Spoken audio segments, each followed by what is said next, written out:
그다음에 이제 다음 질문으로 한번 가보겠습니다. 이제 현장에서 콘크리트를 타설할 때 주의해야 할 사항에 대해서 또 묻고 있습니다. 예, 타설 전과 타설 후로 나눠서 말씀을 드릴 수 있을 것 같습니다. 네. 타설 전부터 한번 봐볼까요? 먼저 뭐 거푸집에 대한 내용들이 있네요. 거푸집 형상, 치수, 연결 상태, 청소 상태를 확인해야 된다. 이런 얘기가 있습니다. 예, 거푸집 같은 경우에 연결이 제대로 되어 있지 않게 되면 콘크리트가 변형이 될 수가 있어요. 거푸집이 좀 늘어나 버리면 콘크리트도 같이 좀 터져 나오겠죠. 그렇게 되는 경우도 있고, 거푸집은 계속 재활용을 합니다. 그래서 거푸집 청소가 제대로 안 되어 있으면 콘크리트 찌꺼기가 남아서 문제가 생길 수가 있어요. 그리고 여기 그 타설전 한번 봐보시면은 박리재 도포 상태 확인이라는 게 있는데, 여기서 박리재라는 것은 그 콘크리트와 거푸집이 달라붙지 않게 이렇게 뿌려주는 그런 걸 얘기하는 거죠. 예, 맞습니다. 콘크리트가 경화가 되고 나면 어느 정도 경화가 되면 거푸집은 떼어내야 되죠. 박리재가 적으면 잘 안 떨어질 거고요. 너무 많으면 나중에 다 떼어낸 다음에 마감재를 좀 붙이기 어려울 수가 있어요. 사실 마감재는 뭐 건축 쪽에서 쓰는 거기 때문에 네. 건축에서는 특히 좀 유의해야 될 것 같습니다. 예. 그리고 또 기상 상태 온도 확인이라는 얘기가 있네요. 여기서 이제 그 기상과 온도에 따라서 콘크리트 사설 방법이 조금씩 달라질 수 있다고 저는 이제 알고 있었는데, 저희 면접에 이제 질문에 나오지는 않았었지만, 뭐 예를 들어서 서중 콘크리트와 한중 콘크리트를 비교해라 이런 식으로 또 온도에 따라서 어떤 식으로 콘크리트를 타설해야 되는지 이런 질문들도 있었습니다. 예, 일단 너무 온도가 높은 날 콘크리트를 타설하게 되면 콘크리트가 빨리 굳어버리긴 하는데 네. 그때 수분이 빨리 증발돼 버리기 때문에 균열이 발생할 수가 있습니다. 그리고 너무 추운 날에는 콘크리트가 응결되는 것, 그러니까 굳어버리는 게 아니라 아예 속에서 얼어버리는 거죠, 붙기 네. 전에. 그래서 네. 문제가 발생할 수가 있죠. 콘크리트가 화학 반응을 일으켜서 단단하게 경화가 돼야 되는데 그냥 비빈 상태에서 얼어버리면 강도, 내구성, 수밀성 등이 다 떨어질 수가 있습니다. 네, 이게 화학적으로 결합을 해야 되는데 그냥 네, 얼어버리니까 그렇죠. 네. 어떻게 잘 안 되는 것이겠죠. 그러면 이제 방금 말씀하신 그런 온도에 대한 그런 대비사항, 뭐 대책에는 혹시 어떤 것들이 있을까요? 예, 여름에는 콘크리트를 비빈 이후에 빠르게 타설을 하는 게 좋습니다. 그런 다음에 물이 증발하는 걸 좀 막기 위해서 물을 좀 뿌려주는 것도 좋고요. 네. 그리고 응결 지연제라는 혼화제를 좀 쓸 수도 있어요. 방금 응결 지연제라는 말씀을 해주셨는데 겨울이라면은 그 반대가 되겠네요. 응결 촉진제 같은 걸 또 쓸 수 있겠네요. 예, 맞습니다. 응결 촉진제를 쓰기도 하고 조강 시멘트라는 게 있어요. 그런 걸 사용하기도 합니다. 네. 그리고 기본적으로는 그 물 수량을 좀 적게 넣어서 응결이 좀 안 생기게 해야 되는 것도 있고요. 네. 그다음에 천막을 덮고 온풍기를 틀어서 온도를 유지시켜 주기도 합니다. 방금 그 조강 시멘트라고 하셨는데 그 경화를 빠르게 시켜주는 그런 시멘트죠. 예, 일반 시멘트보다 발열성이 좀 높고요. 그다음에 응결을 좀 빨리 시켜주고 동결을 좀 막아주는 역할이 있죠. 그렇군요. 이번에는 타설중으로 한번 가보실게요. 타설중 봐보면은 이제 여러 가지 얘기들이 있는데 어떻게 보면은 되게 당연한 얘기죠. 이거는 신속하게 운반 후 즉시 치고 충분히 다지면 어떻게 보면 좀 당연한 얘기일 수 있고, 또 이 부분 운반 거리가 먼 곳 하부 쪽부터 타설한다 이런 얘기가 있는데, 이것도 한번 생각을 해보시면은 운반 거리가 먼 곳에서부터 해서 가까운 곳 쪽으로 와야 나중에 멀리 다시 한번 이렇게 돌아갈 필요가 없는 것이겠죠. 예, 그리고 예. 타설하고 다짐을 한 다음에 평평하게 잘 맞춰주고 나서 다음 층을 타설을 해야 되는 게 맞고요. 네. 그 다음에 중요한 게 콘크리트가 완전히 굳기 전에 상부를 타설을 해야 됩니다. 이게 네. 안 되면 아래 콘크리트가 완전히 굳어버리고 위에를 치면 분리가 일어나서 콜드 조인트가 생겨버리겠죠. 네. 그 여기서 콜드 조인트라는 것은 예상하지 못한 이음을 말씀하시는 것 같아요. 네. 원래는 그 해석을 할 때는 뭐 예를 들어서 하부와 상부를 하나로 해석을 했는데, 사실상 시공에서 이제 시공 간격 오차가 생겨버리면은 두 개가 분리되기 때문에 하나로 볼 수 없게 되는 것이겠죠. 그 여기서 제가 말씀드린 여기 콜드 조인트라는 것은 이제 예상하지 못한 이음이라고 했기 때문에 우리가 보통 예상할 수 있는 계획된 이음과는 구분을 해야 됩니다. 계획된 이음이라고 하면은 뭐 시공이음, 신축이음 또 이런 것들이 있을 수 있겠죠. 예, 그리고 거푸집에 치갑이 과다하게 되지 않는 속도를 타설을 해야 됩니다. 네. 이 응결이 되기 전에 너무 과다하게 타설하게 돼버리면 거푸집에 변형이 발생할 수가 있거든요. 네. 기타 이제 뭐 나머지 말씀 저희가 구체적으로 다 일일이 짚어드리진 않았지만 전부 한번 살펴보시면서 여러분께서 한번 공부를 해보시면 좋겠고요. 그러면 또 다음 질문 가보겠습니다. 수화열에 의한 균열을 방지하기 위한 조치에는 무엇이 있을까요? 구조편에서도 간단히 말씀드린 적이 있었는데, 여기서 수화열이라는 것은 콘크리트가 경화되면서 열이 발생하는 현상을 얘기를 합니다.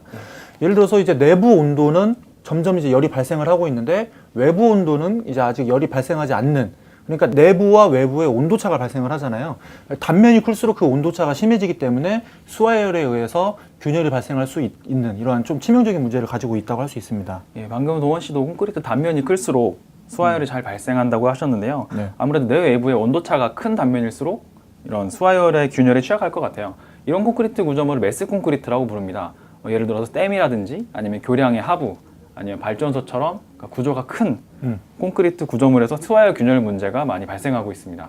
네, 그러면은 그 수화열을 예방하는 방법에는 무엇이 있을까요? 일단 전자칠판을 한번 보시죠. 일단 온도 조절 방법이 있는데요. 일단 햇볕이 뜨거운 경우에는 천막등을 쳐서 그런 뜨거움을 좀 막을 수가 있을 것 같고요. 그리고 수화열이 문제가 되는 경우에 콘크리트 사설할 때 골재, 살수 물을 뿌리거나 아니면 심지어 얼음을 갈아 넣기도 합니다. 아, 물 대신에 얼음을 투입해가지고 낮추는 거네요. 얼음을 넣는 거고요. 네. 냉각 파이프를 채워서 질소를 쏘는 경우도 있는데 이건 연구가 좀 더 필요하다고 보고 있습니다. 네, 또 이제 오른쪽 가보면은 또 제로적인 방법도 있죠. 예, 맞습니다. 애초에 좀 열을 발생을 덜 시키는 저열 시멘트를 넣을 수도 있고요. 네. 아니면 조금 전에 말씀드렸던 혼화제를 써서 플라이시나 석회성 미분말 같은 걸 넣었을 때 이런 소화열 문제를 좀 해결할 수 있는 것으로 알려져 있습니다. 여러분도 한번 이렇게 보시면서 다시 한번 복습을 해보시면 좋겠고요. 자, 이 정도로 하고 다음 질문 다시 한번 또 가보도록 하겠습니다. 콘크리트 균열 중 구조적인 균열과 비구조적인 균열에 대해서 각각 보수하고 또 이제 보강하는 방법을 설명해 보세요. 뭐 여기에 대해서는 사실 그 구조 분야를 담당하고 있는 구조와 관련된 질문이기 때문에 제가 한번 좀 설명을 한번 드릴 수 있을 것 같습니다. 지금 한번 보시는 것처럼 이제 균열에는 구조적 균열과 비구조적 균열로 이런 식으로 나눠지는데, 구조적 균열이라고 하는 것은 말 그대로 이제 구조물의 외부적인 하중이 작용을 하는 겁니다. 거기에 의해서 이제 발생하는 균열이기 때문에 이것은 이제 우리가 해석을 통해서 하중을 우리가 그 구조물이 버틸 수 있는지 그런 식으로 테스트를 해볼 수 있겠고요. 반면에 이제 비구조적 균열이라고 한다면은 외부적으로는 하중이 작용하지 않습니다. 그런데 내부적으로 어떤 사정이 생기거나 해서 균열이 발생해버리는 그런 것들을 또 비구조적인 균열이라고 말할 수가 있을 것 같아요. 그러면 구조적 균열은 어떻게 해결해야 되는 거죠? 사실 구조적 균열이라고 하는 것은 결국에는 설계 오류에 의해서 발생한다고 할 수 있을 것 같아요. 그래서 설계를 제대로만 했다면 구조적인 균열이 발생을 당연히 안 하겠죠. 그러니까 만약에 이제 균열이 발생을 했다면은 설계가 잘못된 것이기 때문에 단면을 키운다든지 뭐 철근을 더 넣는다든지 아니면은 새로운 부재를 이제 설치를 해서 보강을 한다든지 이런 식으로 생각을 해볼 수 있을 것 같고요. 만약에 이제 내력을 좀 더 키우고 싶다 그런다면은 뭐 강판을 부착한다든지 프리스트레스 이제 철근을 텐던을 집어넣어서 좀 더 내력을 키우는 그런 방법도 한번 생각을 해볼 수 있을 것 같아요. 그 다음에 이제 그 비구조적 균열이 또 있었는데 여기에 대해서는 또 성현 씨가 한번 설명을 해주시겠습니까? 예, 기본적인 예방 방법은 동관 씨가 구조편에서 잘 설명을 해주셨고요. 네. 비구조적 균열에서 보면 소성 수축, 건조 수축 균열, 그다음에 수화열 같은 균열을 최소한을 막을 수 있는 철근비가 정해져 있습니다. 네, 제가 구조편에서 수축 온도 철근비 이상으로 철근을 넣어줘야 된다고 그렇게 얘기를 해드린 적이 있습니다. 예, 그리고 이음에 대해서 설명을 하셨죠. 네. 이음은 콘크리트 균열을 방지하기 위한 필수적인 방법입니다. 콘크리트를 치면 콘크리트 수축을 하려고 하는데 수축할 때 균열이 발생을 하거든요. 근데 균열이 발생하는 이유는 콘크리트를 꽉 잡고 있기 때문이에요. 그래서 콘크리트가 수축할 때 잡고 있는 힘이 있기 때문에 콘크리트가 균열이 발생하는 건데, 그래서 그 사이에 이음을 줘서 콘크리트가 수축되어도 균열이 발생하지 않도록 하는 게 있습니다. 네, 지금까지 이제 말씀해 주신 내용은 어제 균열을 예방하는 방법이라고 할 수 있을 것 같아요. 그러니까 미리 이음을 둔다든지 그런 식으로 예방하는 건데, 이제는 만약에 균열이 이미 발생을 해버렸다고 한번 가정을 해봅시다. 그런 경우에는 어떤 대책을 또 세울 수 있을까요? 일단 균열 자체에 구조적인 결함만 없다면 그 균열 생긴 부위를 막아서 염화물이나 산성비 같은 게 들어오는 것만 막아도 해결을 할 수가 있습니다. 예를 들어서 뭐 테이프를 통해서 막아버린다든가 아니면 에폭시나 접착제를 주입해서 균열을 막아서 예방할 수도 있죠. 네. 만약에 그런 방법을 전혀 쓸 수 없다면 이제 정 안 되면은 콘크리트를 통째로 뭐 갈아버리는 그런 방법도 있겠죠. 예, 그 진짜 정 안 될 때 쓰는 방법인데요. 콘크리트 일부를 아예 제거하고 새로 타설하는 방법인데요. 치환공법이라고 하고 있습니다. 네. 자, 그 방금 저희가 또 이음 얘기를 계속해서 한번 다뤄봤었는데 어느 건설사에서건 이 이음에 대해서는 굉장히 질문이 좀 많이 나왔었습니다. 그만큼 이제 중요하다고 판단이 되어서 저희도 기출문제에서 한번 다뤄봤었습니다. 이제 다음 문제가 그래서 이음에 대한 질문이었어요. 이음의 종류와 특징을 한번 말해보라 이런 식으로 이렇게 질문이 있었는데 정리를 한번 하고 가도록 하겠습니다. 여기 전자칠판 한번 보시면 대표적으로 이런 식으로 세 가지로 나눌 수 있습니다. 먼저 시공이음은 여기서 콘크리트 타설을 한 번에 무한히 할 수 없기 때문에 미리 이어치기 구간 간격을 정해놓는 이음을 시공이음이라고 이제 의도적으로 분리해 놓는 것이죠. 그 다음에 신축이음 같은 경우에도 이제 의도적으로 분리를 해 놓는 것인데 방금 아까 이제 수축 균열에 대해서 방지하기 위해서 이음을 이제 해주셔야 된다고 이렇게 성현 씨께서 말씀해 주셨는데 바로 그것입니다. 구조체가 구속되지 않도록 계획적으로 떨어뜨려서 놓는 그 이음을 신축 이음이라고 합니다. 여기서 제가 이제 구조체가 완전히 분리됨이라고 이렇게 써드렸는데 철근까지 분리가 된다는 얘기입니다. 왜냐면 완전히 분리가 되어 있기 때문에 철근까지 분리되는 게 이제 신축 이음이고, 이제 아까 콜드 조인트 얘기 한번 나왔었죠. 예상하지 못한 갑작스럽게 발생한 이음입니다. 그러니까 원래는 한 번에 타설을 다 해야 되는데 어쩔 수 없이 시공간의 그 시간 간격이 발생을 해버려서 결국에는 이제 불연 속면이 발생하는, 이것을 또 콜드 조인트라고 얘기를 할 수 있겠습니다.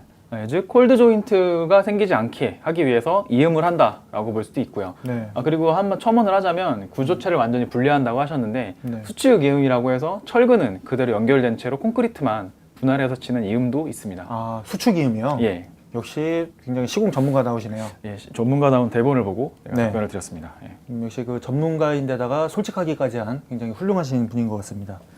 뭐 어쨌든 이 세 가지 이음 이게 잘 구분해서 여러분께서 좀 익혀주셨으면 좋겠고요. 또 인터넷 한번 검색을 해보시면은 이 이음들 이렇게 딱 쳐보시면은 여러 가지 또 내용들이 나오거든요. 그래서 여러분께서 스스로 한번 공부를 해보셔도 좋을 것 같습니다.